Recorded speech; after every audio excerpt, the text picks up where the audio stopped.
If you're new to Ask Reddit cheating drama, make sure to subscribe and like the video. It only takes a few seconds, but it really motivates us to create more crazy cheating stories.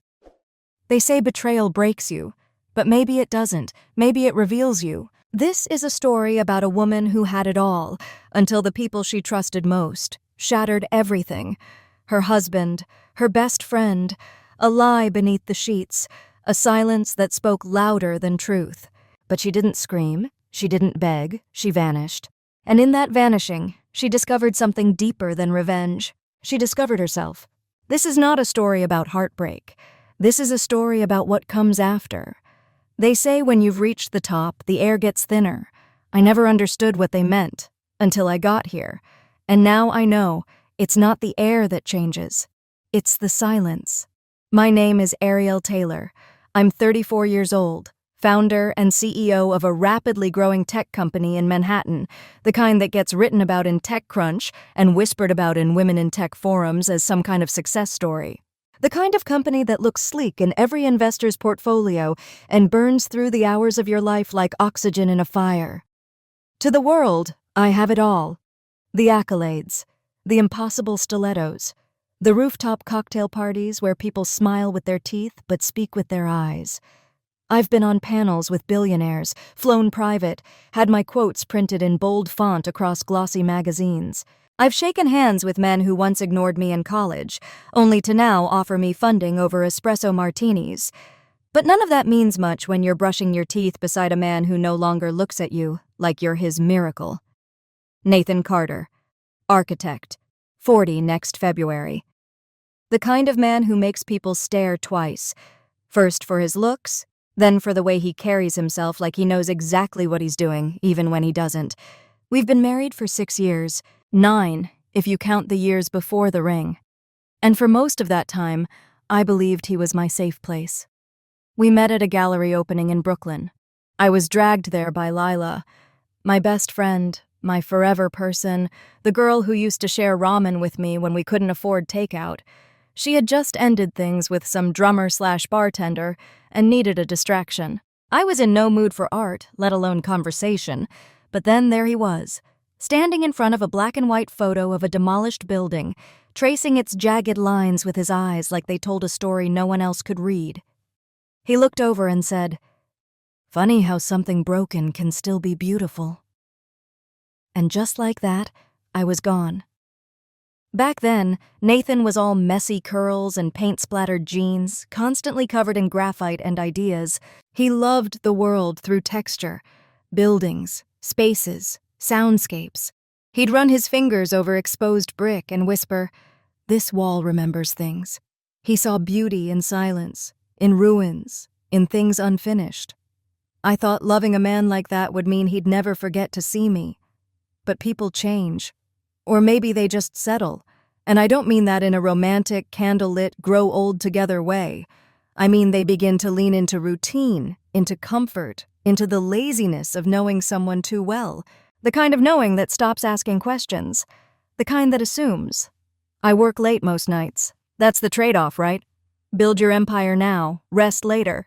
Only I didn't realize that in my quest to build something lasting, I was slowly letting something else dissolve. Nathan never complained. He'd kiss my temple, tell me to go chase my dreams. But lately those kisses had become absent. Routine. His words, recycled. His eyes, distant. I told myself we were just busy. That passion was something cyclical. That not every season of marriage had to feel like the honeymoon. But deep down, I felt it. The pause. The shift. The growing space between us that neither of us dared name. And then there's Lila. Lila Monroe. God, where do I begin? She's always been the sun in every room, fiery, untamed, and always orbiting chaos. Where I calculated, she improvised. Where I hesitated, she dove in head first. She was the first to dance on tables, the last to leave the party, and the only person I trusted to read my journal without judgment. We were inseparable in college. Late-night takeout, joint heartbreaks, shared dreams. She stood by me when my mother passed, when I dropped out of my first startup, when I doubted myself so much I could barely breathe. She called me a genius before anyone else did. When I married Nathan, she was my maid of honor. She gave a toast that made everyone laugh and cry in the same breath. She said I had found the kind of love that makes you believe in softness again. I believed her. She and Nathan got along effortlessly. Too effortlessly, if I'm honest. But I never questioned it. Never let my mind wander to those dark alleys where jealousy hides. I trusted them. Completely. Blindly. That was my mistake. The first time I noticed something was off, it wasn't because of what they did. It was because of what they didn't do. The way they didn't speak when I walked into the room. The way their laughter died just a second too soon. The way they avoided eye contact. Not with each other, but with me. Still, I convinced myself it was nothing. I was exhausted, overworked, seeing shadows where there were none. Lila would never. Nathan would never. I said those words to myself like a mantra, like a prayer, like a woman standing in front of a crumbling house, willing the walls not to fall. But deep down, I felt the crack in the foundation. Last night, everything changed. I had just wrapped up a speaking engagement at a tech summit downtown. I was wearing my favorite emerald dress, the one Nathan used to call my CEO armor. I'd even curled my hair, sprayed on the perfume he loved. The plan was simple. Go home, surprise him with takeout from his favorite Thai place, maybe finally talk. It had been a while since we'd just talked. I didn't call ahead. I wanted it to be spontaneous, romantic even. I wanted to feel like we still had that spark, like we could still find each other in the noise. I got home around 9:30. The elevator ride to the 27th floor felt longer than usual. The hallway was quiet, as always. I punched in the door code, balancing the takeout in one hand, heels dangling from the other. The apartment was dimly lit. Music was playing. Miles Davis, soft and slow, like foreplay. My heart fluttered. Maybe he had planned something. Maybe this was a surprise for me. Maybe he hadn't forgotten after all. I stepped into the bedroom and the world stopped. What I saw was not confusion. It was not a misunderstanding. It was betrayal, raw, intimate, unmistakable. Lila, Nathan, twisted in each other's arms. My silk sheets, my bed, my air, my life. Lila, Nathan, their bodies tangled in the way that lovers do, not clumsy or rushed, but familiar. Practiced. This wasn't new. She was straddling him, her head tilted back, hair cascading like silk against his chest. He was murmuring something against her throat, something I couldn't hear but didn't need to. I knew the sound. I had lived in it once. Now it turned my stomach. My fingers loosened. The takeout bag slipped from my hand, hitting the hardwood floor with a dull, lifeless thud. Neither of them noticed. Or maybe they did, and they just didn't care. I stood there for maybe 5 seconds, maybe 10. Long enough to feel the blood drain from my face. Long enough for every heartbeat to hammer out a single word. Liar. Liar. Liar. I didn't scream. I didn't shatter. I didn't cry. Something inside me simply shut down. It was as if my body understood before my mind did. This wasn't a moment to fall apart. This was a moment to remember. I turned away without a sound. I walked back through the hallway barefoot, stepping over the forgotten dinner I'd picked up with so much hope. I didn't slam the door. I didn't make a scene. I just left. Just like that. The elevator ride down was silent. My reflection in the polished gold doors was ghostly, hollow-eyed, lipstick still perfect, hair still pinned. From the outside, I was composed, immaculate. On the inside, I was disintegrating. I got into my car and drove. I didn't know where I was going until I got there. The West Side Highway, overlooking the river. The same spot Nathan and I used to park when we had nothing but dreams. We'd sit there, sipping gas station coffee, sketching ideas for houses we'd never live in. Back then, we were broke, and wildly, stupidly in love. The water shimmered under the city lights. The world moved around me. Cars, voices, wind. But I was frozen. The image of them wouldn't leave me.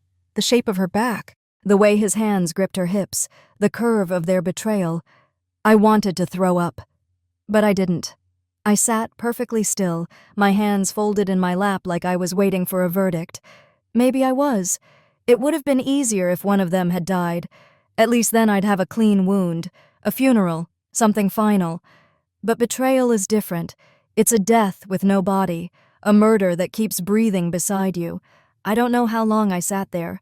Time lost meaning. All I could feel was the dull pressure behind my eyes, like a scream caught midair. Around midnight, my phone buzzed. "Nathan, working late again, love. Don't wait up." The message stared back at me like a dare. No apology, no guilt, just a lie. Clean, efficient, practiced. That was when it hit me. This wasn't a mistake. This was a pattern. A secret they'd been weaving behind my back for God knows how long. And I had been too busy, too trusting, too focused on building a future to realize they were stealing my present right out from under me. I could have confronted them, stormed back in, thrown his things off the balcony, slapped her across the face. God knows it would have felt good. But no, that wasn't me. That wasn't what I'd spent years becoming. No, I wasn't going to break. I was going to burn.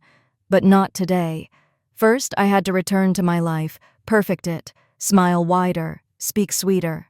Sharpen the blade. Revenge doesn't belong to the wounded. It belongs to the patient. So I drove back home, changed into my softest pajamas, and slipped into the guest room, because the bed I once shared with my husband no longer existed. Not really. It had become a grave. I lay there, staring at the ceiling, hearing their laughter echo faintly in the back of my mind like a haunting. I thought of all the times I'd defended her, all the times I made excuses for him, all the memories I'd called real. Were they ever? Or had I been loving ghosts all along? At some point, my breathing slowed. Not because I was calm, but because my body knew war was coming and I needed to rest. Before I fell asleep, I whispered to the dark, "You broke the wrong woman." The city didn't stop when I disappeared. It never does. Skyscrapers still blinked with fluorescent ambition. Taxi horns still cut through the morning air like impatient knives. People still hurried down the sidewalks, eyes glued to phones, hearts tethered to nothing. The city was always in motion, and for once, I needed to get out of its way. I didn't tell anyone I was leaving. Not Nathan, not Lila, not even my assistant, who kept my world spinning with military precision. I canceled all my meetings with a few strokes of my phone, an auto-generated apology sent to investors, board members, PR reps. "Unforeseen family matter," I typed. The irony wasn't lost on me. Then I drove north. 3 hours out of Manhattan, past the congestion, past the digital signals that tethered me to my empire, into the quiet hush of upstate woods, where the trees stood like silent sentinels and the roads narrowed into memory. It was there, tucked behind a weathered oak grove, that I found my mother's cabin again. She'd bought it with the last of her savings after her diagnosis, calling it her sanctuary from the noise. I never understood it then, how she could choose solitude in the face of death. But now, every board creak and pine-scented breath made sense. I stepped inside without turning on the lights. Dust had settled gently over everything. Bookshelves, countertops, the wide bay window overlooking the lake. The air was cool, untouched. Nothing had moved since I last came here, nearly a year ago, during the holidays with Nathan. I remembered him chopping wood, smiling. I remembered Lila wrapped in a scarf, taking photos by the dock. I remembered love, or the illusion of it. The silence wrapped around me like a shroud. I dropped my bag by the door, kicked off my heels. Yes, I had driven 3 hours in Louboutins because even betrayal couldn't undo habit, and sank onto the old, creaky couch. The quiet hurt, not because it reminded me of being alone, but because it reminded me of how long I'd been pretending I wasn't. I didn't cry, not really. Not the way movies teach you to. No gasping sobs, no dramatic collapse onto the floor. Just one tear, maybe two, slow, warm. They slid down my cheek and fell onto the back of my hand like they didn't belong to me. I poured a drink. Whiskey. My mother's bottle. Still there. Untouched. It burned going down, and I welcomed the pain. I sat there for hours, unmoving, watching the fire I built crackle and dance, shadows twisting across the wooden walls like ghosts stretching their fingers. And in that flickering light, memories came. Nathan's voice, low and sleepy. "Let's never become strangers who share a bed." Lila's laughter echoing through the hallway. "If I ever screw up, promise you'll still love me." My own voice, somewhere distant and naive. I believe in loyalty more than anything. I curled up on the couch and whispered into the dark. You were both lying, and so was I. Because the truth is, I had seen this coming. Not in the obvious ways, not in lipstick stains or secret texts, but in the way Nathan stopped reaching for me in his sleep, in the way Lila always changed the subject when I mentioned our anniversary, in the way my own gut had gone quiet, like it was tired of screaming. I'd chosen not to listen. I'd chosen success over suspicion. I'd chosen faith over fact. I'd chosen to believe that love, real love, could not rot. I was wrong. For 3 days, I didn't answer calls. I didn't open emails. I didn't check stock prices or PR alerts or investor reports.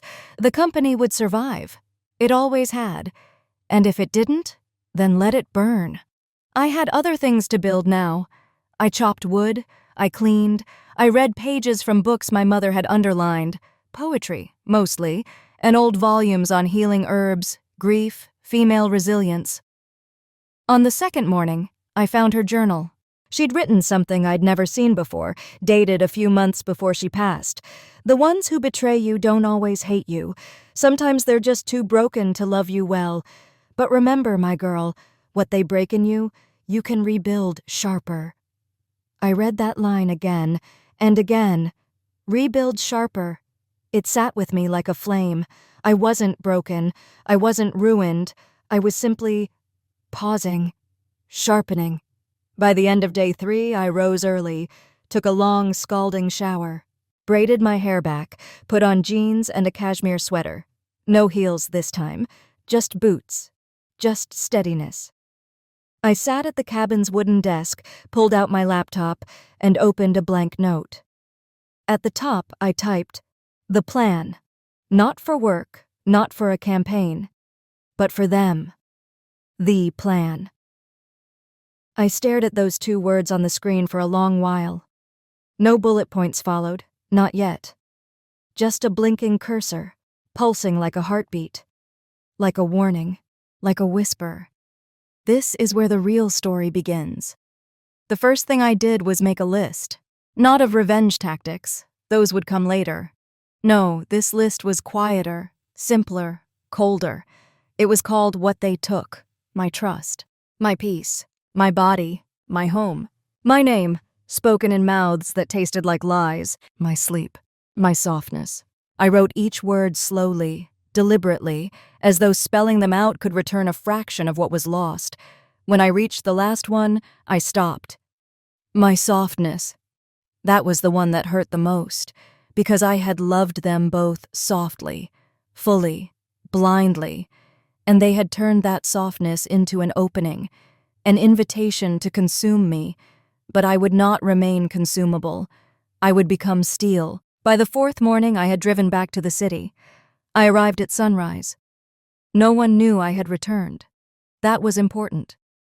I showered, dressed, not in armor, but close, a tailored black pantsuit, low-cut blouse, red lipstick, and heels that could snap a man's ego in half. I walked into my own building like I was a stranger with a secret. In many ways, I was. My assistant gasped when she saw me. "Miss Taylor, we thought—" "I'm back," I said, and nothing else. That was enough. In the days since I'd disappeared, my company had survived, barely. The team had scrambled, rumors had circulated, clients had panicked. All of it useful. Because weakness, when timed right, makes power look even sharper when it returns. I spent the first hour reviewing emails, dozens from Nathan, a few from Lila. I didn't open any of them. Not yet. Let them stew. Let them wonder. Then I opened a private tab. I didn't need evidence of the affair. I already had it. Recorded. Dated. But now I wanted proof of pattern. I hired a discreet tech investigator, told him to trace both their devices for the past 90 days, locations, communications, deleted messages. I wanted everything, not to confront them, but to own the truth, quietly, irrefutably. Next, I made a list of pressure points. Lila. Her clients, her current agency contract, her pending ambassadorship deal. Nathan. His architecture firm, his solo project pitches, his dependencies, on my contacts, my network, my reputation. They had used my life as their playground. Now I would turn their lives into my chessboard. But I wasn't going to move quickly. No, that's not how queens win. I needed them to think they were safe, loved, forgiven. So I sent a message to Lila. Missed you. Sorry I've been MIA. Needed some time to breathe. Let's grab dinner soon. To Nathan. Let's talk tonight.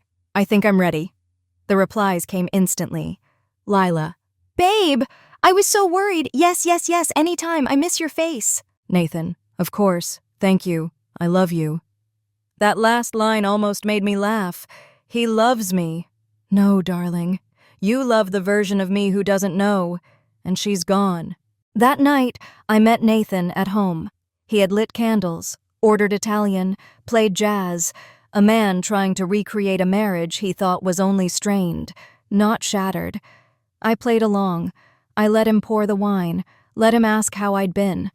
I nodded, smiled, listened to his lies like they were poetry, not because I believed them, but because I was writing my own script now. I'm sorry, he said eventually, for being distant, for not seeing you. I tilted my head. And what made you see me now? He hesitated. Just enough. Time apart, he said. It made me realize how much I need you. I looked him dead in the eyes and smiled. Then let's begin again, I said. He reached for my hand. I let him. My skin didn't flinch, though my soul did. Somewhere in the back of my mind, a clock began to tick. Not counting down to forgiveness, but to exposure. Lila was easier. I met her 2 nights later at a rooftop lounge where we'd once toasted her 30th birthday with bottomless champagne and slurred declarations of sisterhood. She wore a silk dress and too much perfume. Her smile was wide, nervous. You're glowing, she said. Did the break do you good? I studied her. Every lash, every lie. I needed the space, I said, to remember who I was. She nodded too quickly, laughed too loudly. Guilt has a sound, and she was screaming it. We clinked glasses. To what? I wasn't sure. Maybe to the game we were now playing. Maybe to the fact that she didn't know she'd already lost. That night I sat on the edge of my bed, removed my earrings, and stared at my reflection. Ariel Taylor, CEO, wife, betrayed. No, not betrayed. Not anymore. Now I was something else entirely. Not the storm, not the silence after. I was the eye of the calm. And soon, they would find themselves caught in it. The thing about betrayal is this. Once you've seen the truth, you can't unsee it. You stop hearing words. You start watching patterns. By now, I'd memorized theirs. Nathan's late nights, the convenient excuses, the working weekends that always aligned with Lila's social blackouts. Lila's sudden silence during phone calls, her slippery explanations about last-minute events. Their rhythm was predictable. Human sin often is. But what they didn't know, what they couldn't know, was that I wasn't watching with heartbreak anymore. I was watching with intention, and I was done playing defense. It started with a casual idea. At least, that's how I presented it. We were in the conference room at Taylor Tech, the walls glass, the light golden, my presence magnetic as ever. Nathan sat to my left, Lila to my right. A boardroom triangle of lies. I had invited them both to discuss a new internal campaign. "We're going big this quarter," I said, sliding a sleek folder across the table. "I want a full rebrand effort. Image, press, outreach. And I want Lila leading it." Lila blinked. "Me?" I smiled. "You're a publicist, aren't you?" She laughed, unsure. "Yes, but it's your company, Ari. I mean, don't you have in-house?" "Not for this." I leaned forward, calm, composed. "I want someone who knows me, who can speak for me without needing to guess." She looked touched, honored, hooked. Nathan watched me carefully. His eyes narrowed just slightly. "You sure you want to mix business and friendship again?" he asked, his voice casual but edged. I tilted my head. "What's life without a little risk?" He looked down at the folder again, didn't press further. He wouldn't. Not yet. Because fear makes people careful, but guilt makes them obedient. I handed Lila a timeline. It was aggressive. 2 months. Full visual overhaul, keynote events, media placements, philanthropic messaging. I'd even lined up 2 nonprofit organizations I wanted to partner with. Both real, but both chosen for one reason: access to financial audits and press scrutiny. I was about to put her in the spotlight, not to elevate her, but to expose her. That afternoon, I received a file from the investigator I'd hired, a slim PDF, 47 pages, titled simply, "Carter and Monroe, Timeline." I skimmed it. Every location match, every deleted text recovered, every hotel check-in, every instance where "working late" was code for screwing my best friend. My chest didn't tighten. My jaw didn't clench. There was no shock left, only confirmation. At the end of the report was a short note. "There's also evidence suggesting Monroe has quietly diverted funds from at least one client account within her current firm. Details redacted until further request." "Interesting," I replied immediately. Request: full unredacted report. Priority: urgent. If she was embezzling even just once, I could destroy more than her career. I could ruin her name. And that, I would save for later. Some things taste better cold. 2 days later, I met Marcus again. We'd known each other in passing. He was legal counsel for one of our key investors, a man with the kind of mind that didn't miss much and a smile that never gave too much away. He was the kind of quiet you don't notice until you realize the silence is watching you back. I invited him to lunch under the pretense of reviewing a partnership clause. He arrived 5 minutes early, polished, navy suit, calm energy. When I greeted him, he gave me a look that said, "You've changed." And I had. He didn't ask about Nathan, not directly, but I could tell he knew.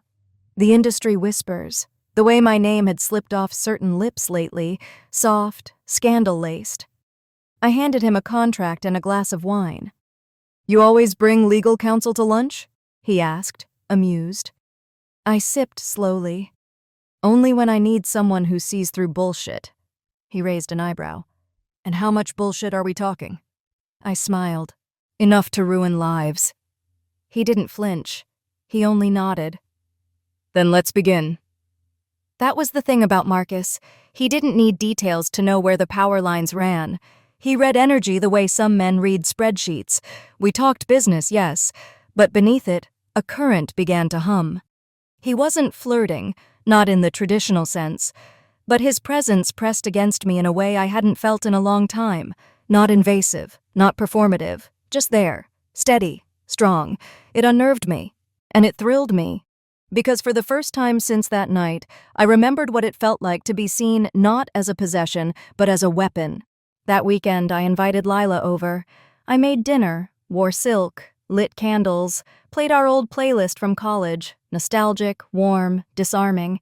She drank too much wine, complimented the decor she'd already seen, talked about Nathan without saying his name, her eyes darting too fast. She was nervous, and that made me kind. I asked her how she was, what she wanted next in her career, what made her feel alive. She talked and talked and talked, drunk on my approval, high on the illusion of safety. And I listened. Not as a friend, but as an executioner learning her subject's final words. When she left, I hugged her tight, kissed her cheek, said, "I'm so lucky to have you." She smiled, a little teary. Always. And I meant it, because some things you only destroy once they're sure you'll never hurt them. The first crack came on a Wednesday. It was subtle, just a shift in tone. Nathan came home later than usual, his jacket slung over his shoulder, the scent of frustration clinging to him like sweat. I was in the kitchen, barefoot, humming to Nina Simone, a glass of wine in hand. Domestic, effortless, dangerous. "You look peaceful," he said, almost suspicious. I turned, smiled. "Peace takes work." He kissed my cheek, a weak brush of lips. "Lila said you've been throwing her into the fire." I raised an eyebrow. Is that what she called it?" "She's overwhelmed," he said carefully. "You're pushing her hard." "I push everyone hard," I replied, pouring another glass. "That's how we get results." He didn't argue, but something flickered in his expression.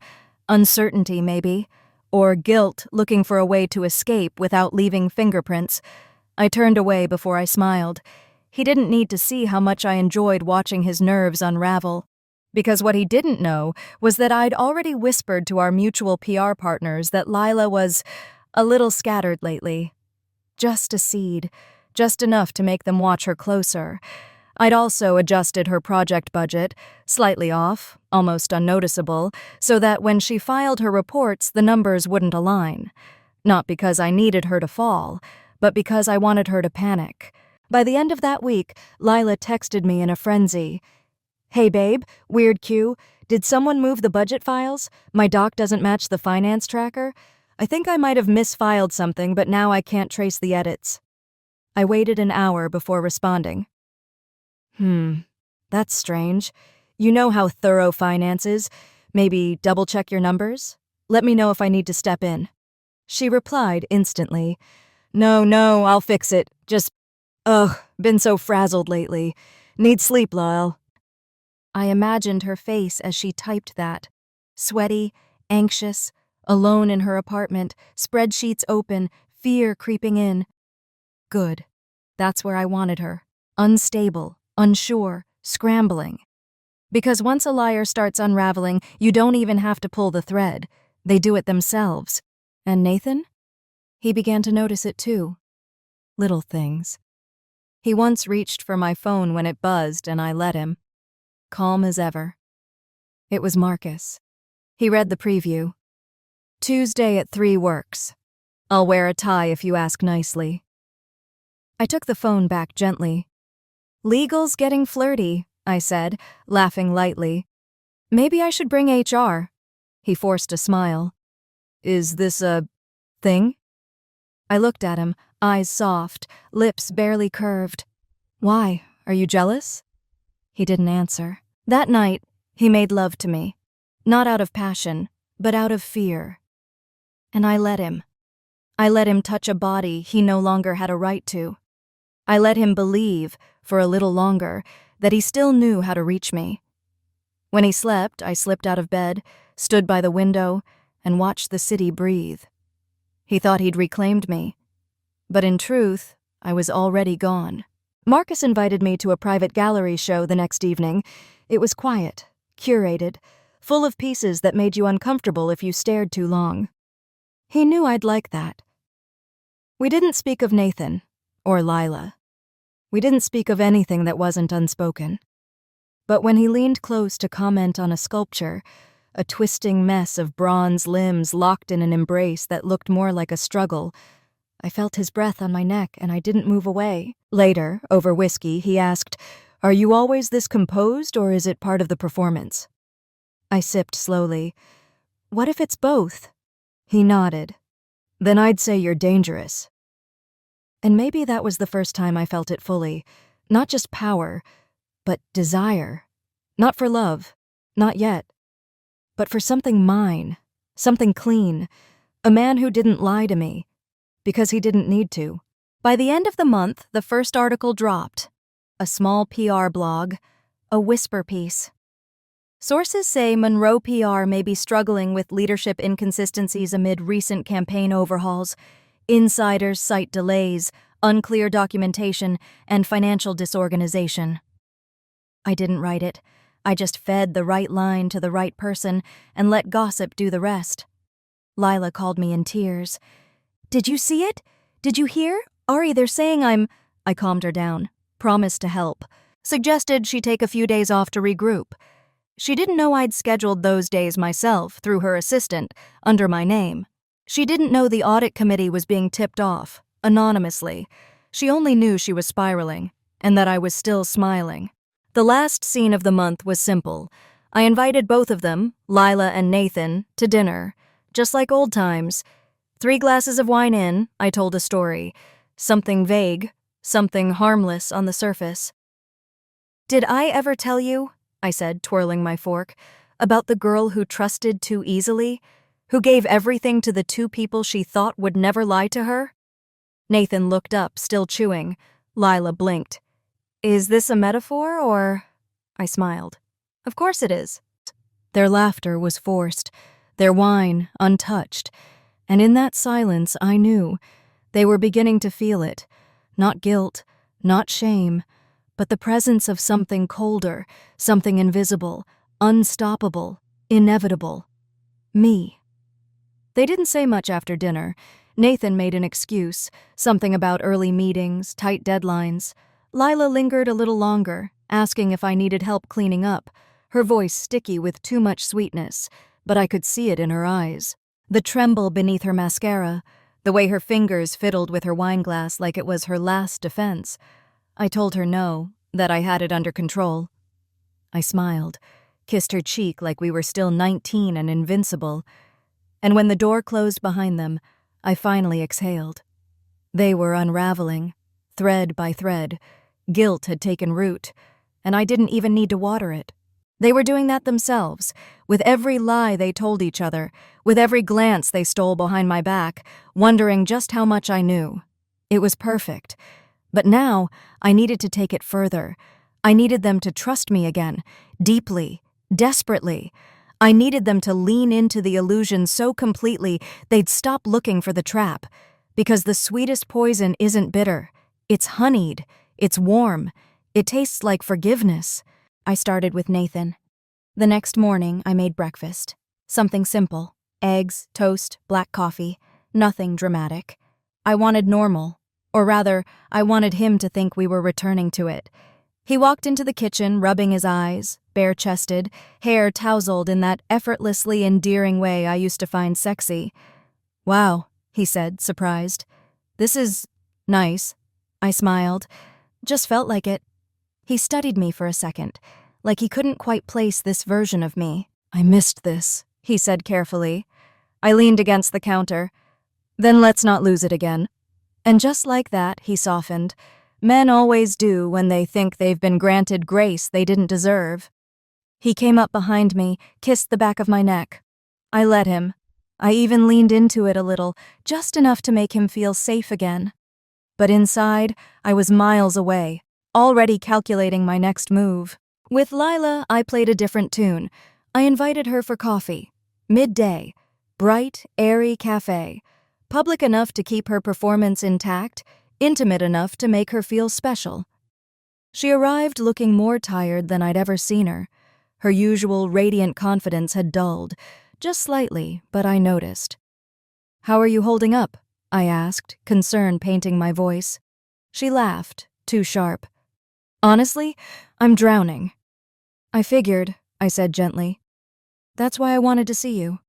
She blinked. "You did?" I reached across the table, touched her hand. "You've always been my person, Lila. Through everything. I know we've both been busy, off, but I just want to say, whatever happens, work, life, men, none of it changes that." Her lower lip quivered. "Oh, Ari, you don't know what that means to me." I did. I knew exactly what it meant, because in that moment she fell back into my orbit, into my version of the story, and the deeper she believed in my forgiveness, the more catastrophic her fall would be. That night, I lay in bed, scrolling through the photos our internal media team had compiled for the rebrand campaign. Lila's face was everywhere. Photo shoots, panel discussions, charity galas. We'd made her the face of modern resilience. A woman rising, shining, unshaken. A woman whose eventual fall would be headline-worthy. Nathan walked in, saw the screen, and paused. "She looks impressive," he said, voice unreadable. I didn't look up. "That's the point." He sat beside me on the bed. "Is this still about the company?" I finally turned to him. What else would it be about? He opened his mouth, closed it, shook his head. "Nothing." Liar. The guilt was eating at him, but he didn't know how to confess without detonating everything, so he did what cowards always do, waited. I smiled, leaned over, and kissed his cheek. "Get some sleep," I whispered. "You look like you need it." Marcus called me the next day. "I have something for you," he said, "but I want to give it in person." We met that evening. His office, lights low, a decanter half full on the shelf. He handed me a slim file. "What's this?" I asked. "Lila's financial trail." I opened it slowly. Page after page of coded payments, irregular invoices, ghost contractors. My fingers stilled over a transfer labeled Consulting Global Threads PR routed through a shell account in the Cayman Islands. "How long?" I asked. "Longer than either of us would like to believe." I closed the folder. "So," he said, pouring 2 glasses, "now that you have what you came for, what's your next move?" I took the glass. "I'm going to give her everything she wants," I said, "and then I'm going to let her lose it all." He studied me for a moment. "You're playing with fire." I met his eyes. "No, I am the fire." He raised his glass. "Then here's to the burn." We drank in silence. And somewhere in that stillness, I felt it shift again. Not just the power, but me. I was no longer building a case. I was building an ending. One only I would walk away from clean. 2 weeks later, Lila became the face of the future. Her image, glossy, vibrant, triumphant, was everywhere. Digital billboards in Soho, a feature spread in Elle Business, podcast interviews, panel seats next to female founders and legacy icons.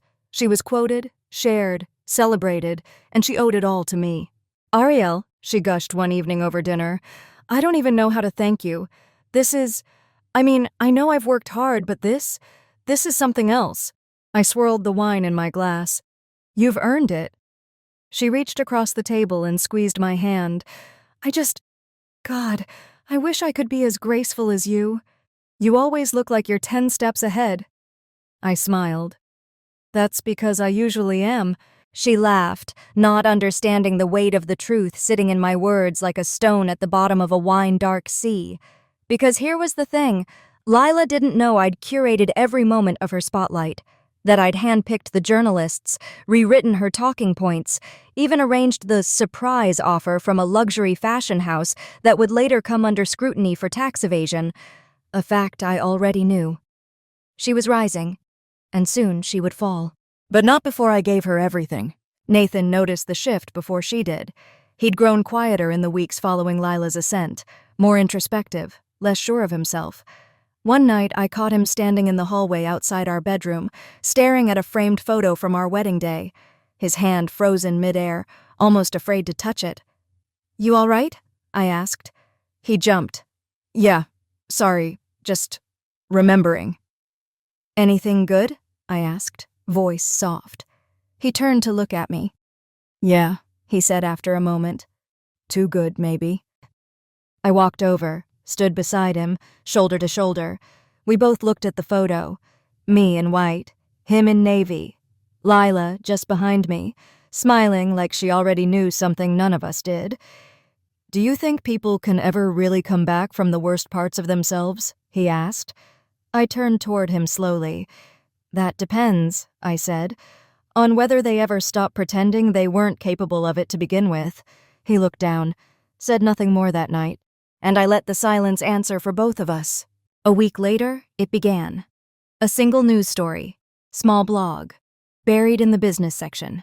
The headline read, "Rising PR star linked to unverified offshore payments in campaign fundraiser."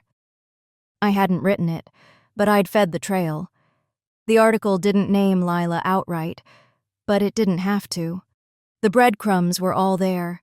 The timeline, the client, the fundraiser where she'd stood on stage in gold and promised transparency above all. She called me the second it dropped. "Ari, I didn't do this. I didn't think. I thought it was legal." "Slow down," I said, voice low and soothing. "What's going on?"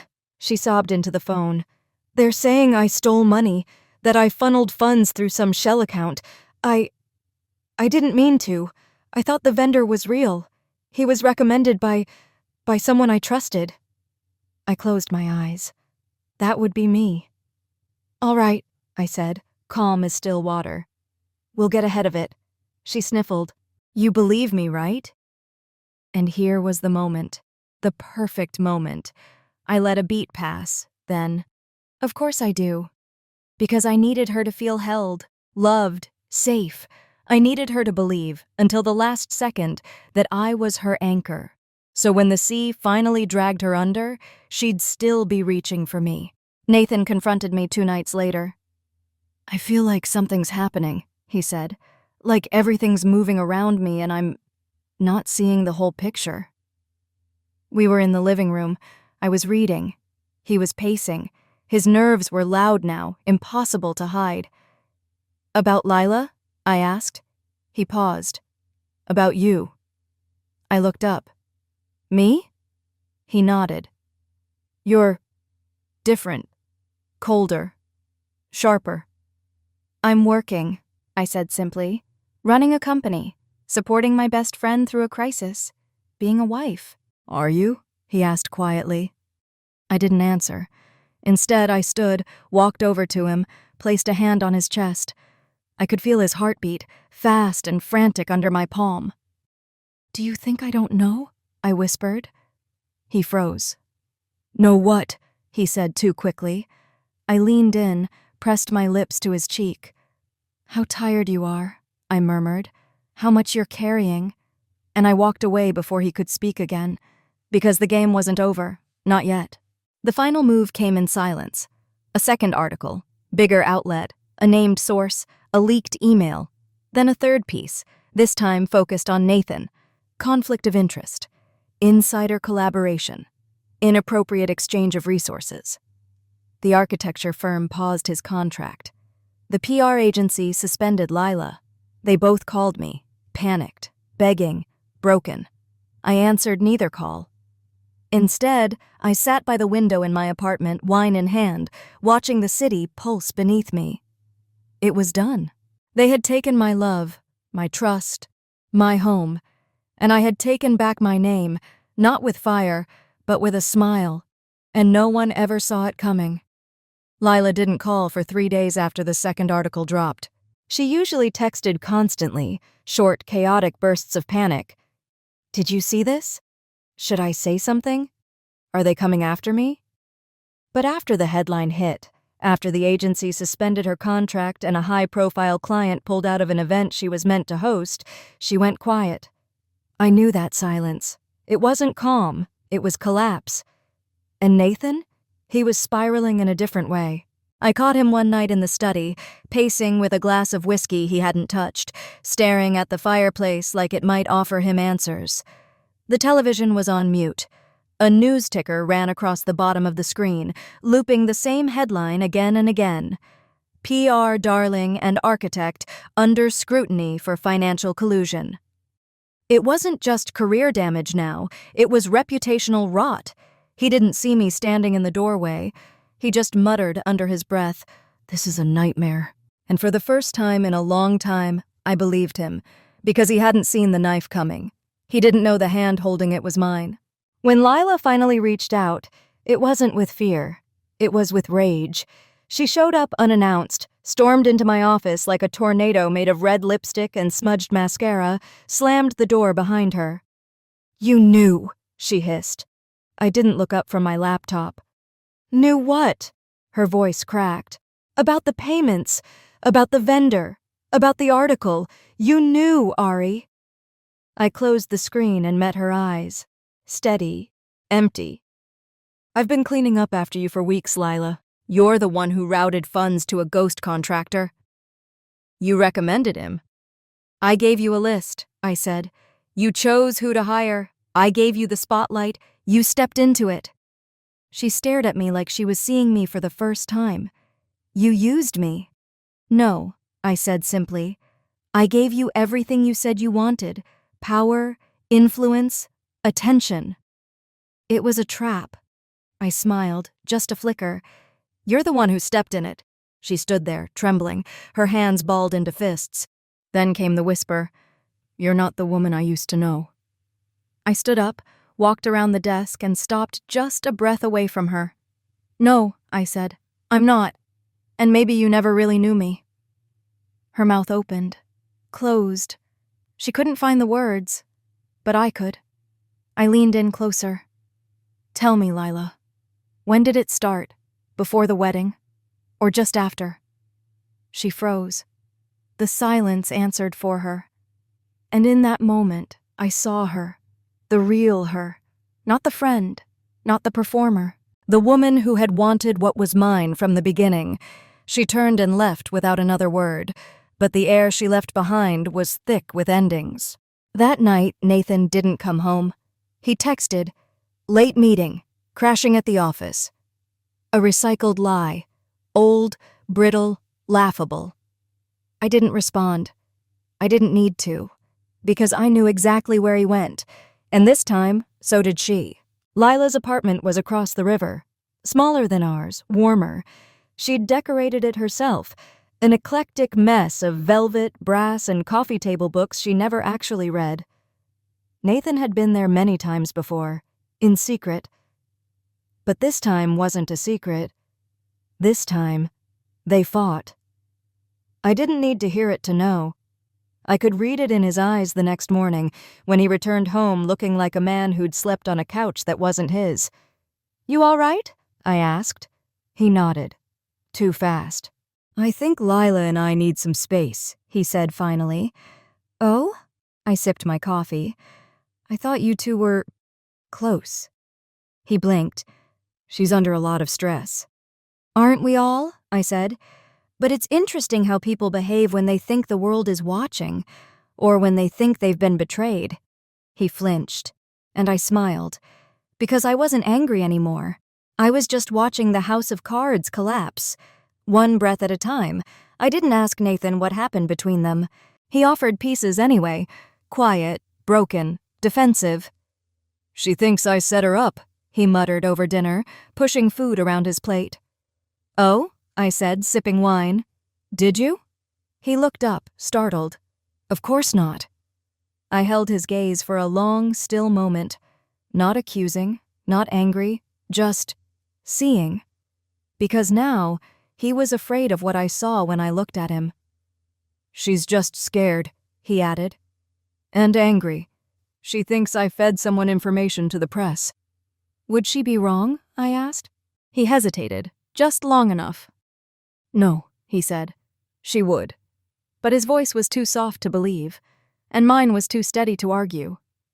She's unraveling, he added. Said things I didn't expect. I raised an eyebrow. Like what? He hesitated. Then, that I was always yours. That I never saw her. I said nothing. Because the truth was, he did see her, just not clearly. He saw the version of her that smiled and clung to my shadow. The Lila who fit into my life without ever quite claiming a corner of her own, and she hated him for it, almost as much as she hated me. That same night, I found a letter. Not one written to me, not even one meant to be read, but it was there, in a box of college keepsakes Lila had left in my apartment years ago. We used to swap books, journals, half-written poems. She'd forgotten this one existed, but I hadn't. It was written in her looping, chaotic scrawl. Dear Nathan, I hate how much I watch you. I hate that she gets to have you, and I don't. I hate that when I try to look away, I still see you, holding her hand, touching her back, whispering the kind of things you used to say to me in my dreams. You're not mine. You were never mine, but you were supposed to be. She always takes the things I want the most. And I smile, and I swallow it. But one day, I swear I'll stop pretending. I closed the letter slowly, let the truth sit between my fingertips like something sacred and venomous. It had never been about love. It had always been about possession, about winning. She didn't love Nathan. She wanted to be me. The final break happened 2 days later. Nathan showed up at Lila's apartment after midnight, drunk, desperate. I didn't have to be there to know. He called me at 1:13 a.m., left a voicemail he didn't remember. Ariel, God, I don't know what I'm doing anymore. I don't know who to trust. She said I was nothing but your echo, that I let her take the fall, that I used her. I didn't. Did I? The next morning, he looked at me like a man drowning in his own guilt. I think we ruined everything, he whispered. No, I said. You did. He looked up, startled.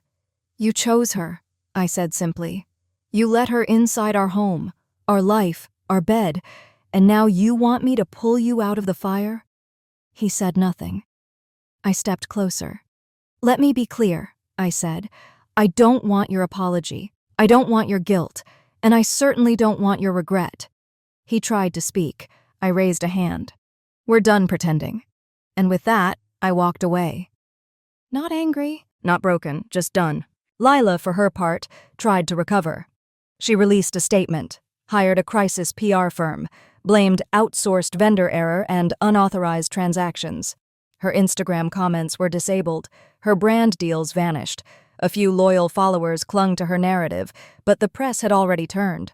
Once a star, now a scandal, and the worst part, Nathan wouldn't even return her calls. They had used each other, lied to each other, hidden behind my back to avoid seeing what they truly were. And now, in the wreckage, they stood alone. I didn't have to touch them. They destroyed each other for me. And I stood above the ashes, quiet, whole, and smiling. Some people implode in silence, others make a spectacle of their collapse. Lila did both.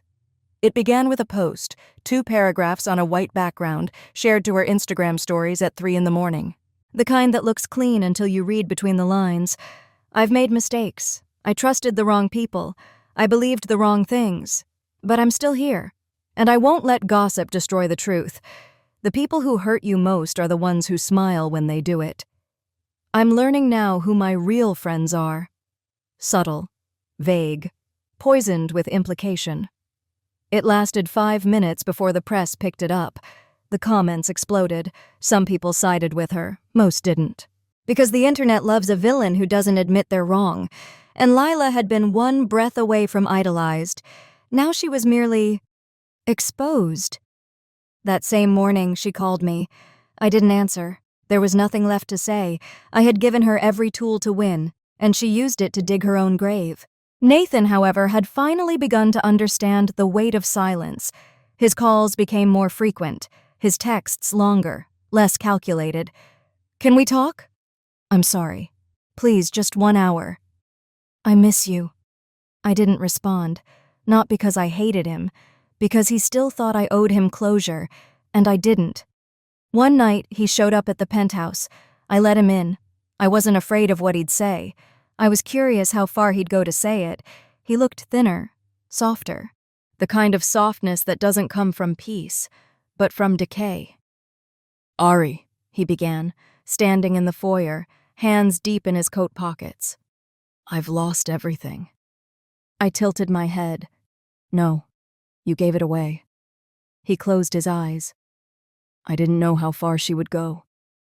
She? I asked. Not you? He looked at me then, really looked at me, like he was seeing what was left of the woman he once promised a life to. I loved you, he whispered. I nodded. And yet, you lied. His shoulders sank. I don't want to justify anything, he said, but I need to say it out loud. I thought we were done. I thought you didn't want me anymore." "You were right," I said. "Just wrong about when." He winced. I stepped past him, walked toward the window. From this height, the city looked so small, so still, like nothing down there could ever touch me again. "Do you want forgiveness?" I asked. He hesitated. "I don't know." "Then what do you want?" He didn't answer, because the truth was, he didn't know anymore, and I wasn't going to help him figure it out. "Leave the key on the table," I said. He did. And then he left. Not with a bang, but with the silence of a man who had finally run out of lies. I met Marcus for dinner 2 nights later. A quiet place, candlelit, low jazz in the background. He greeted me with a slow smile, the kind that didn't assume. "You look free," he said. "Maybe I am." We ordered, talked about art, literature, cities we hadn't visited yet. And somewhere between the second glass of wine and the laughter I didn't expect to hear from my own throat, I realized something startling. I didn't feel haunted anymore. Marcus didn't ask me to confess. He didn't treat my silence like a puzzle. He simply sat with it. With me. And when he walked me to my car, his hand resting lightly on my lower back, I didn't pull away. For the first time since everything shattered, I felt the weight of someone who could hold me without trying to fix me. And maybe that was what I needed all along. Not salvation. Just space. Just presence. When I got home, I found a single white envelope on my doorstep. No name, no return address. Inside was a photo. Lila and Nathan, arguing on a sidewalk, her face red, his hands raised, a tabloid shot, scrawled on the back, in her handwriting, "You win." I stared at it for a long time, then I set it on fire, watched the edges curl into ash, and I whispered into the flames, "No, Lila, I just stopped losing." The next time I saw Lila, she was alone. I hadn't planned it. I didn't seek it out. The city did what it always does. It collapsed timelines, rearranged chance, and dropped her into my path like a scene too scripted to be coincidence. She was standing outside the corner cafe we used to frequent, same place we once planned out our post-college conquer-the-world checklist over cheap chai lattes and dry croissants. But she didn't look like the girl who once sat across from me in wide-eyed ambition. Her hair was messier, her makeup heavier. She wore sunglasses despite the overcast sky, and her coat hung from her shoulders like it didn't belong to her body anymore. She looked smaller, like the world had finally whispered back all the things she thought it would never say to her. I could have kept walking. I should have. But I didn't. Because there was a part of me, some old rusted relic of empathy, that still wanted to know. Was she sorry? Or just sorry she lost? She noticed me before I could pass, pulled off her glasses. Her eyes met mine, empty, exhausted, wrecked. "Ariel," she said, as if my name still fit in her mouth. I paused. "Lila." Silence stretched between us. Not sharp, just unfinished. Then she asked, "Was it worth it?" I tilted my head. "All of this," she continued. "The takedown, the silence, the slow burn." I thought for a moment. "Was your betrayal worth it?" I asked back. She blinked. "I didn't mean for it to go that far." I smiled, bitter and quiet. "That's the thing about fire, Lila. It doesn't care what you meant." She looked down, then back up. "You were always stronger than me." I didn't correct her, because she was finally right. "I wanted your life," she whispered, "but I didn't want to become what it cost." "You wanted the crown," I said softly, "but not the weight." She nodded, tears threatening. "I lost everything." "No," I replied. "You traded it." And with that, I turned and walked away. Not because I hated her, but because I didn't need to stand there and watch her drown in something she poured herself into. That night, Marcus called. His voice, low, deliberate, was the kind of calm that reached beneath the skin. "You free?" he asked. "I am now," I said. He didn't ask where I'd been. He didn't ask about Nathan or Lila. He asked if I liked red wine or white. An hour later, he showed up at my door with a bottle of Cabernet and the softest silence I'd ever heard. We didn't talk much. He sat beside me on the couch, passed the glass without ceremony, let the music fill in the spaces where words might have fumbled. At one point, he looked at me, not the way Nathan used to, like he was searching for something he lost, not the way Lila did, like she was measuring what to take next. Marcus looked at me like I was complete, like I was already enough, and for the first time in months, I let myself believe it might be true. He reached out, gently, brushed a strand of hair behind my ear. No urgency, no demand, just presence. "I don't want to fix you," he said. "I just want to know you." I looked at him, steady. "I'm not broken." "I know," he replied. "That's why I'm here." And when he leaned in, I didn't flinch, because this kiss wasn't an apology. It was a beginning. Later that night, I stood by the window, watching the city pulse like a living thing. Nathan was somewhere out there, probably drinking, spiraling, blaming. Lila was probably writing another draft of her apology, rehearsing it for an audience that no longer cared. But me? I was here, still, whole, and finally, free. It started with a leak, not the kind that screams, the kind that seeps, quiet, steady, undeniable.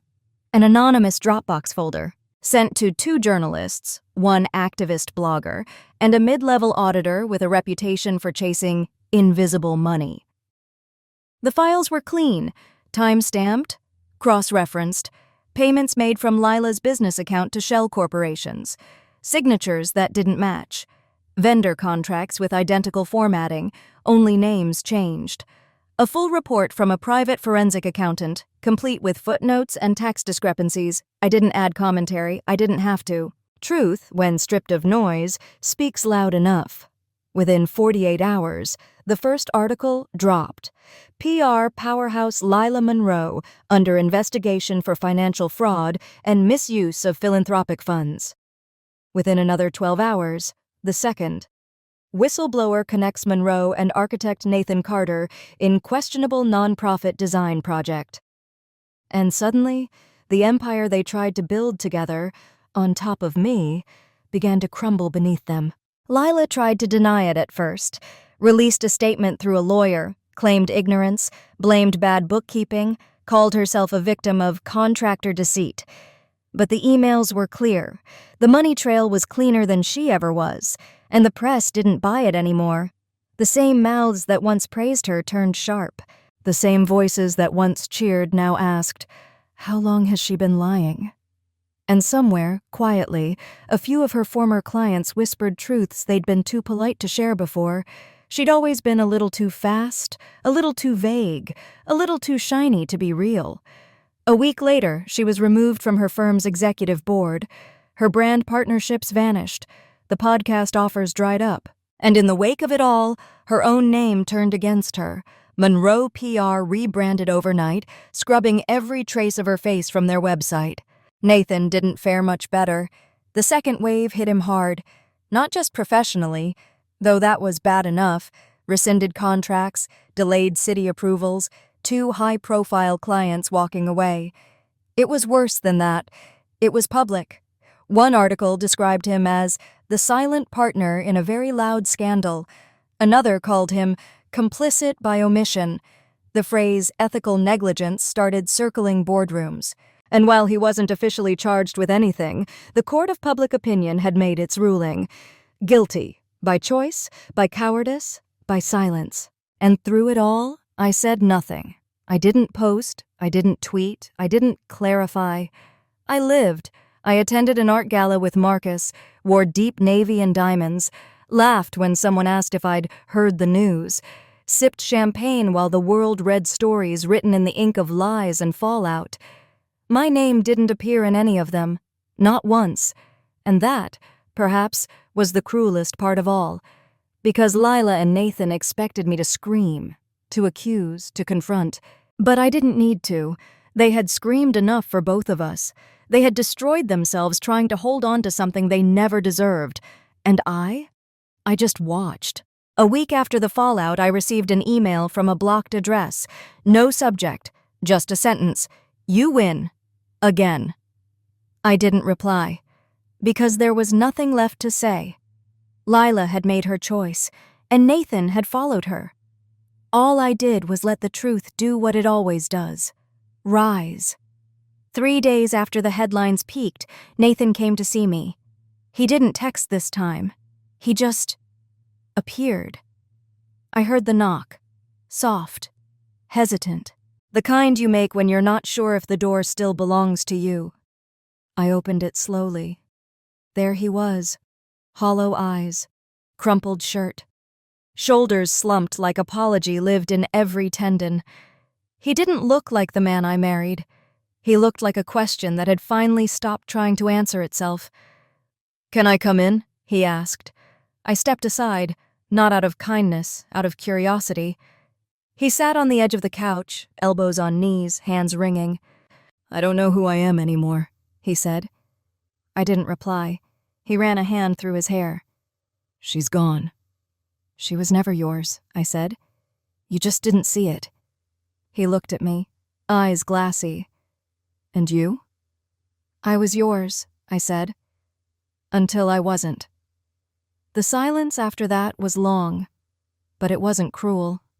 He took a breath. "I think I always believed you'd forgive me, that no matter what, you'd come back." I walked to the window, watching the light pour over the city. "That's the thing about forgiveness," I said. "People confuse it with rescue." He stood slowly. "So, this is goodbye?" I turned to face him. "No, Nathan. This is release." He stared at me like he wanted to say more. Maybe I'm sorry. Maybe thank you. Maybe I never stopped loving you. But none of those things mattered now. He left the way he came, quiet, shoulders bowed. And I never looked back. Lila didn't reach out again. Her name faded from headlines over the next month, replaced by newer scandals, fresher failures. She disappeared the way people do when the world stops listening. Some said she moved to LA, others whispered rehab or Europe. I didn't care. Because for the first time since this all began, her name no longer tasted like metal in my mouth. It was just a word, past tense. Marcus invited me to a villa outside Lisbon. He said it like a question, but I heard the invitation beneath it. Come with me, or don't. But either way, live. I stood on the balcony the night before the flight, wine in one hand, my phone in the other, scrolling through old photos, not of Nathan, not of Lila, of me. Back when I still smiled without calculation, back when I believed love was something owed instead of something earned. And for a moment I mourned her, the girl I used to be, soft, trusting, unarmored. But then I thought, she had to die for me to survive. And maybe, just maybe, that wasn't a tragedy. It was a rebirth. The next morning I boarded the plane. Window seat, passport in hand, Marcus beside me. He didn't ask where I was going in my heart. He just placed his hand over mine, warm, grounded, present. And as the plane lifted, I whispered to myself, "You burned everything that wasn't love, and what's left now is real." There's a kind of silence that comes after the war, not the hollow kind, not the aching kind, but the stillness of finality, the quiet you earn. That's what it felt like waking up in Lisbon, sunlight cutting through the shutters, ocean air curling against my bare shoulder. The sheets beside me warm from Marcus. The air between us calm, settled, not lust, not longing, something gentler, something whole. I hadn't checked the news in days. I didn't need to. I already knew how the story ended, for them. Lila's name had disappeared from the search engines, buried beneath newer scandals, newer faces. Her agency scrubbed her legacy completely, as if she were a typo they'd long since corrected. Last I heard, she'd tried to launch a podcast, something about healing and reinvention. It flopped. 2 episodes, 37 listeners. One review titled, "It's hard to trust the voice that once stole everything." She moved to the desert, someone said, Arizona or Nevada, somewhere dry, somewhere empty. She posted photos of crystals and burning sage, captioned things like "letting go is power" and "today I choose peace." But the eyes in the photos were tired, not from crying, from trying too hard to pretend she'd never wanted more. Nathan, too, faded. He took a consulting job under a friend's firm. Quiet, behind the scenes. No more awards, no more speeches, no more bold declarations of architectural innovation. His LinkedIn profile said, "Focused on rebuilding with integrity." But rebuilding only works when the foundation wasn't built on betrayal. His name still carried a weight, but not the kind that opened doors, the kind that made people look away. We never spoke again, not because we couldn't, but because we both knew that whatever had existed between us had burned too thoroughly to salvage. He once told me he wanted to grow old with me. In the end, he grew old beside the memory of me instead. I sometimes wonder if they think of me now. Lila, brushing sand off her bare feet, staring at the horizon and wondering where it all went wrong. Nathan, sitting in some beige office, hearing a jazz tune in the background and remembering the way I used to hum while cooking. Do they remember the look on my face when they broke me, or do they only remember the way I smiled when I walked away? Maybe that's the worst part. They never got to see me fall apart, they only saw me vanish. And in their dreams now, if I visit them at all, I don't scream or cry or beg. I just stand there, unshaken, unreachable, unmoved. And then I turn away. A week after Lisbon, I returned home, not because I had to, because I was ready. The penthouse hadn't changed, the same skyline through the windows, the same scent of sandalwood diffused into polished air, the same bed, the same books, the same space I once stood in, watching betrayal unfold in real time. But it no longer felt haunted, it felt hollow, and somehow that was better. Hollows can be filled, hauntings, never. I spent the evening boxing things, old photos, letters, pieces of a life that no longer fit. I didn't burn them, I didn't shred them, I simply placed them in a chest and slid it to the back of the hallway closet. Let them sleep. Let them rot quietly without ceremony. Some things don't need to be destroyed, they just need to be forgotten. That night, I wrote a letter. Not to Lila, not to Nathan, to myself. Dear Ariel, you survived. Not by becoming colder, but by choosing warmth more carefully. You loved once with your whole heart, and they broke it. And still, you did not become them. You did not steal. You did not lie. You did not fall apart for long. You turned silence into strategy, pain into power, and betrayal into boundary. They sleep now, lost in their own making. But you? You're awake, still standing, still shining, still here. And that is your revenge. I folded the paper, placed it in the drawer beside my bed, not to read again, just to remember that I'd written it. The next morning, I took a walk through Central Park. The city was starting to thaw, sunlight blooming through bare trees, joggers returning in packs, dogs shaking off winter. I paused on a bench where Nathan once proposed. Same spot, same path. But the woman sitting there now was not the woman who said yes. That version of me was gone, and in her place stood someone far more dangerous. A woman who had learned how to love herself louder than anyone else's silence. I pulled out my phone. Texted Marcus. "Still thinking about that villa you mentioned." He replied in seconds. "Still ready to take you there." I smiled, not because it was perfect, but because it was mine. Because now everything I walked toward was something I chose. Not clung to, not waited for, not begged to stay, but chosen. As I walked back through the park, I passed two people sitting beneath a tree, whispering to each other like the world couldn't hear. They reminded me of who I used to be. Soft, trusting, open. I didn't envy them, but I wished them well, because I knew someday one of them might be me again. Not broken, not guarded, just brave enough to risk softness one more time. And next time? Next time, I would not be fooled by borrowed hands pretending to hold me. Next time, I would only belong to someone who knew. I don't need to be saved. I just need to be seen. Spring arrived quietly that year. No sudden bloom, no loud fanfare of cherry blossoms, just slow, deliberate green.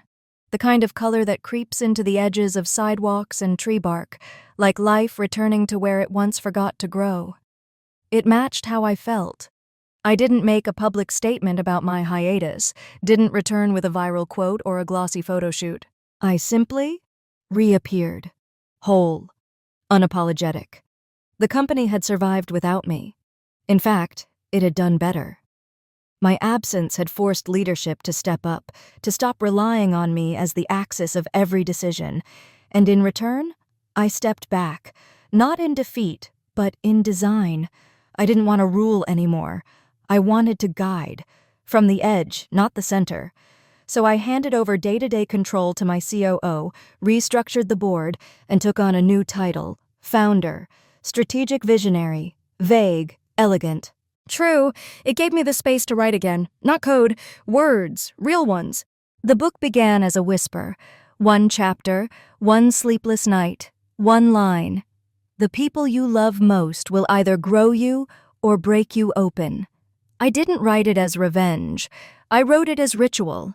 Page after page, I traced the arc of love, betrayal, silence, survival, but not through bitterness, through clarity, through voice.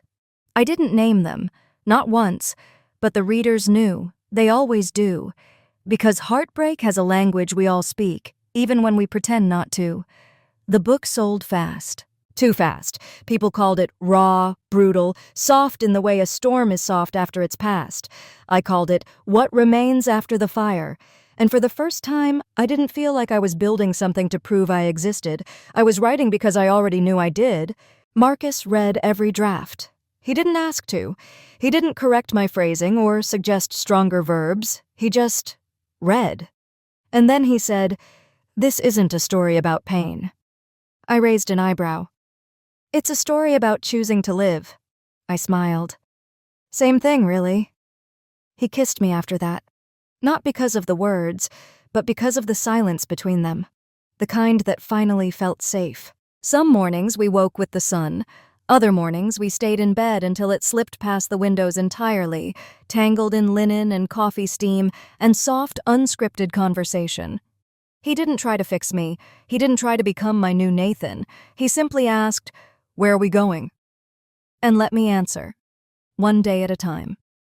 The first time I held Marcus's hand in public, it wasn't planned. We were walking down a quiet street in the Marais district of Paris, a city I had once visited with Nathan during a conference, where we never made time to look up at the sky. But this time, there were no meetings, no obligations, only the scent of fresh bread, the hush of early morning, and a man beside me who didn't ask for my past to understand my present. He simply reached for my hand, and I let him. No hesitation, no checking over my shoulder, no need to hide. It wasn't a performance, it was a choice, ours. We flew under the radar for months. No red carpets, no social media declarations, no captions that began with us.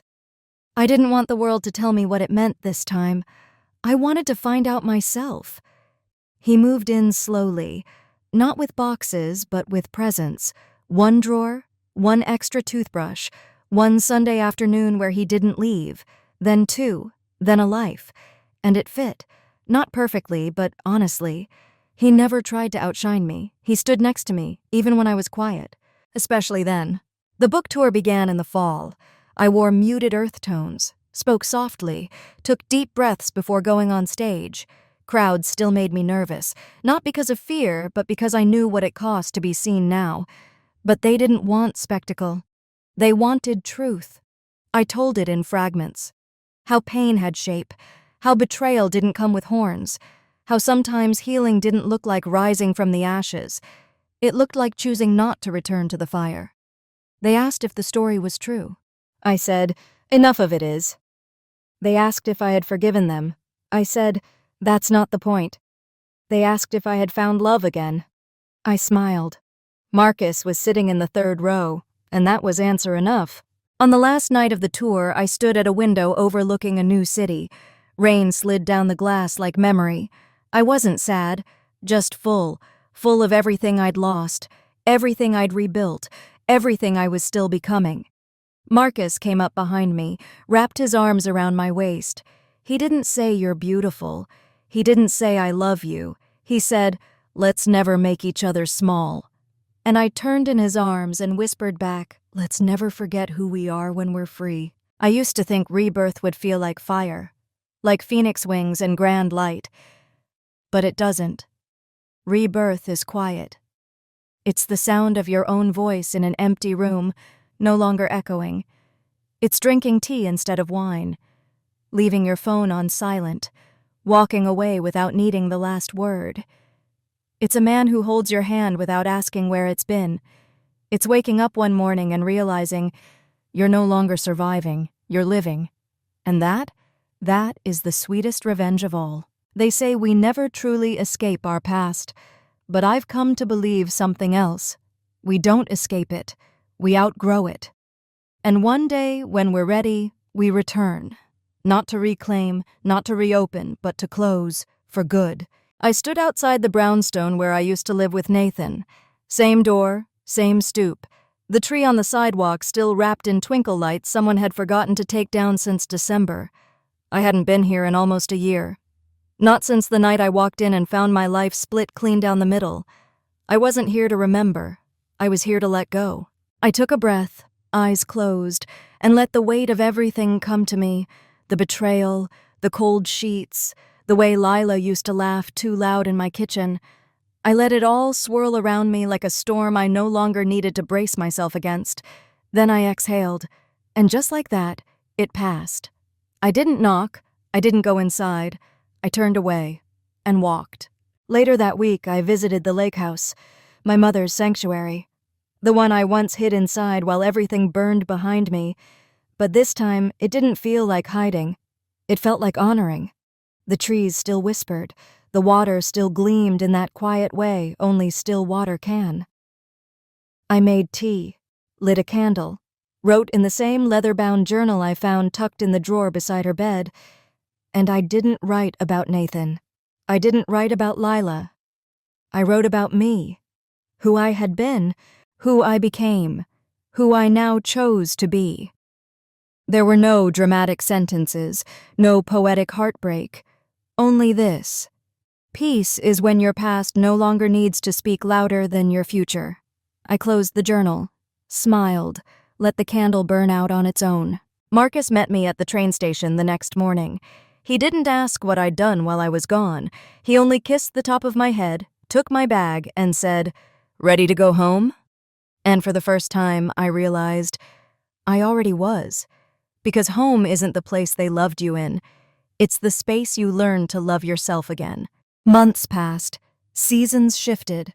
The book hit a second printing. A publishing house offered me a deal to write a follow-up, something about self-worth, transformation, surviving the impossible. I told them maybe, because now I no longer needed to say yes to be seen. Some days I wrote, other days I did nothing at all, and both felt holy. I kept the ring Nathan once gave me, not out of sentiment, but as a reminder, even the most beautiful things can be wrong for you. And you don't have to hate them to let them go. One afternoon, Marcus brought me a little silver box. No pressure, no performance. Inside was a necklace, delicate with a tiny compass charm. "For the days you doubt," he said. "What direction is yours?" I held it in my hand, warm from his palm. "I don't doubt anymore," I said softly. He smiled. "Then wear it anyway, just to remember." They don't write stories about women like me. Not really. They write about the girl who breaks or the girl who burns. They forget the one who rebuilds, quietly, powerfully, without asking for applause. So I wrote the story myself, and this is how it ends.